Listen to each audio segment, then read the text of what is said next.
Welcome to my YouTube channel code infiltrator, जहाँ पे मैं जो रोज सीख रहा हूँ अपने बग बाउंटी हसल की जर्नी में with 9 to 5 job as a web developer, मैं वो चीज़ें शेयर करता हूँ। तो आज है हम day 15 of learning bug bounty with 9 to 5 job as a web developer. मेरे चैनल को लाइक शेयर एंड सब्सक्राइब कर दो। तो वीडियो शुरू करते हैं।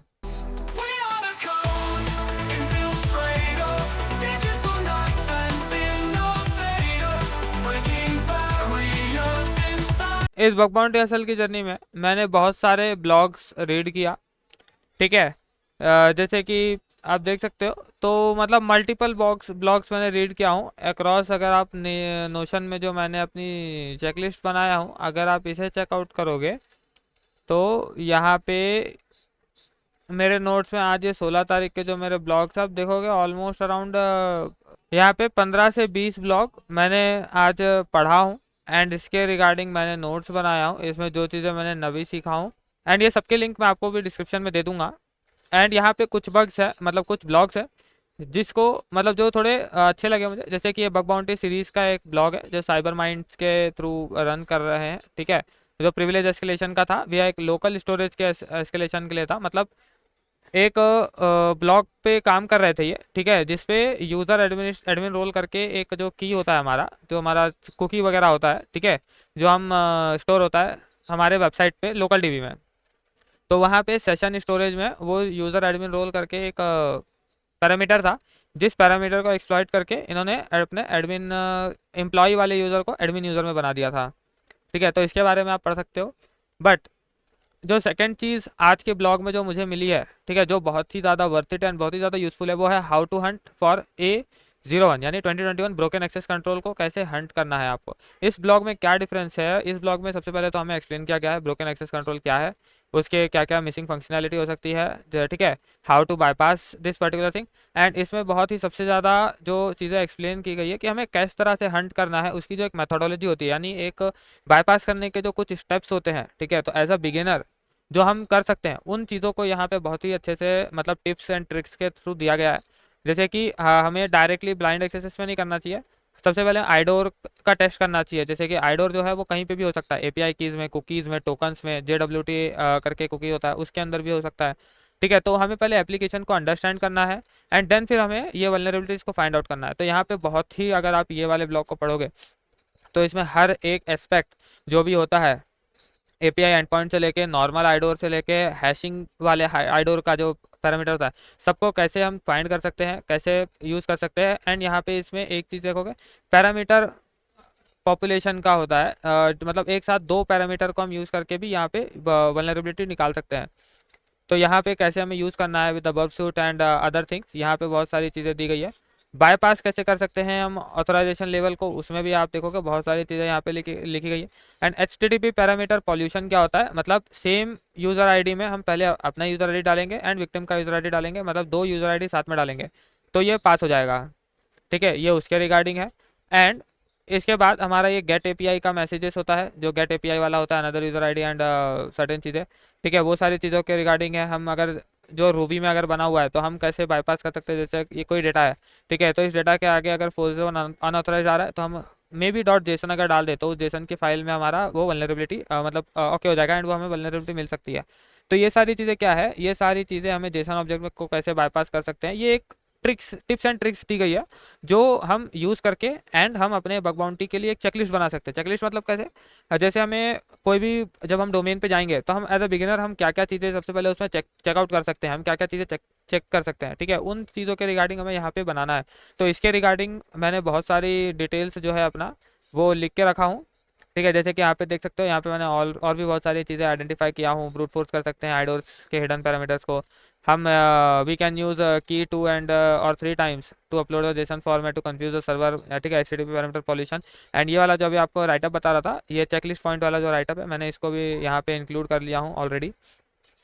ठीक है। तो इसी तरह से आप लोगों को भी ये सारी चीज़ें इंक्लूड करनी है, अपने लिए नोट्स बनाना है। तो इससे क्या होगा, अगर हम किसी एप्लीकेशन में काम कर रहे हैं तो हमको उसमें इजी पड़ेगा एक्सेस करने के लिए उन चीज़ों को, ठीक है। रत्नादीप करके ये जो है, ठीक है, ये यूज़र ने एक मतलब इन यूज़र ये एडमिन पैनल को कैसे एक्सेस करते हैं, इसमें बेसिकली जितने भी उन्होंने राइटअप्स लिखे हैं ज़्यादातर, जैसे कि ये वाला हॉटस्टार का एडमिन पैनल को कैसे एक्सेस किया उन्होंने, how to recon help me bypass in admin panel and no way to access admin panel access to SQL injection, ठीक है। तो मतलब ये एसक्यूएल इंजेक्शन वाला तो अभी हम कवर अप नहीं कर रहे क्योंकि हम अभी ब्रोकन एक्सेस कंट्रोल वाली वल्नरेबिलिटी को फाइंड आउट कर रहे हैं। ब्रोकन एक्सेस कंट्रोल की वल्नरेबिलिटी के लिए आप ये सारे ब्लॉग्स को, जो इनके दूसरे ब्लॉग्स है, आप इसे पढ़ सकते हो। मैं इनका भी लिंक आपको डिस्क्रिप्शन में फाइंड दे दूंगा। तो अगर आप ये ब्लॉग्स पढ़ोगे तो बहुत ही इजी लैंग्वेज में लिखा हुआ है, एंड कैसे हम रिकॉन करते टाइम पे ही हमें आधा बग्स मिल जाता है, ठीक है। जो रिकॉन के इसमें स्टेप्स जो दिए गए हैं, जैसे जो मैंने आपको अगले टाइम बताया था, रिकॉन के लिए मैंने सब डोमेन एंड डायरेक्टरीज के लिए यहाँ पे नोशन में अलग से बनाया। रिकॉन के लिए हमें क्या क्या चीज़ें ज़रूरी होती है, ठीक है। सबसे पहले सब डोमेन फाइंडिंग करना है, तो सब डोमेन के लिए ऑलरेडी मैंने यहाँ पे बहुत सारी चीज़ें लिख के रखा हूँ, मल्टीपल सोर्सेज से निकाला हूँ। How to filter live domains को फिल्टर करना, पोर्ट स्कैनिंग करना, डायरेक्टरी ब्रूट फोर्सिंग करना, ठीक है। एंड यहाँ पे कैसे सेंसिटिव फाइल हम डायरेक्टली इंटरनेट से निकाल सकते हैं, मतलब गूगल डॉक का यूज़ करके हम डायरेक्ट कैसे सेंसिटिव फाइल निकाल सकते हैं। तो ये सारी चीज़ें, मतलब जो जो चीज़ हमें नई लग रही है एंड वो हम यूज़ कर सकते हैं, हमें वो सारी चीज़ों को नोट करके रखना है एंड एज अ चेकलिस्ट बना के रखना है, ताकि क्योंकि हम अभी एज अ बिगिनर है, ठीक है। तो एज अ बिगिनर हम डायरेक्ट हमें ये सारी चीज़ें याद नहीं रहेंगी कि हम ब्लॉग्स पढ़े थे, ठीक है, अच्छा हमें ये चीज़ें करनी है, हमें वो चीज़ें डायरेक्ट नहीं याद रहेंगी।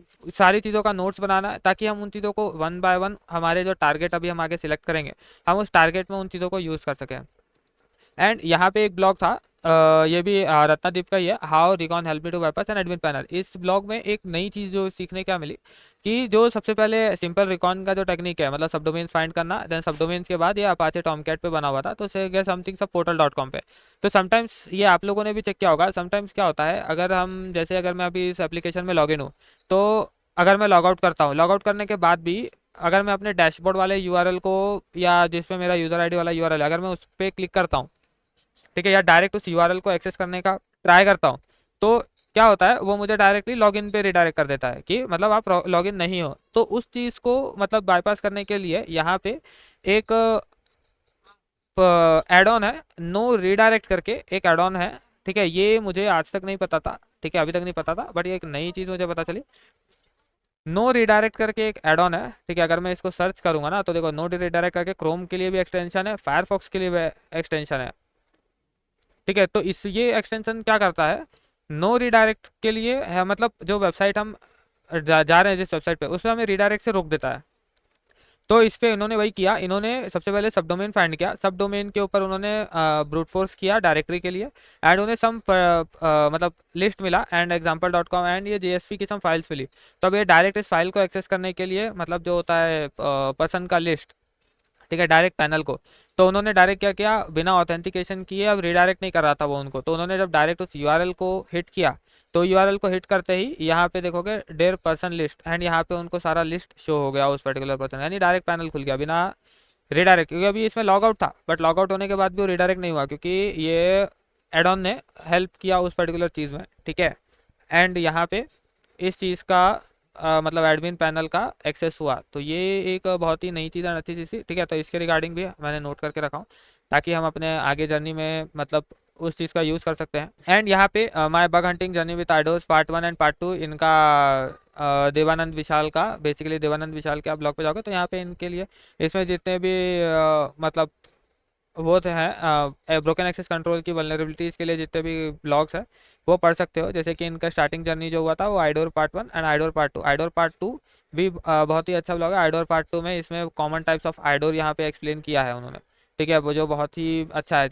कॉमन आइडोर क्या होता है, एनक्रिप्टेड आइडोर क्या होता है, एंड GUID या UUID के बेसिस पे आइडोर क्या होता है, ठीक है। तो ये उन्होंने कैसे एक्सप्लॉइट किया है, कैसे फाइंड किया है, ये सारी चीज़ें उन्होंने बहुत ही अच्छे से एक्सप्लेन किया है। तो ये ब्लॉग को भी आप ज़रूर चेकआउट कीजिए, ठीक है। एंड अगर आप मेरे चैनल पे अभी तक बने हुए हो, ठीक है, तो मेरे चैनल को लाइक शेयर एंड सब्सक्राइब कर दो, ठीक है। तो मैं ऐसे ही अमेजिंग कंटेंट्स और लाता रहूँगा रोज़, एंड मैं जो भी सीख रहा हूँ मैं वो चीज़ें अपलोड करता रहूँगा।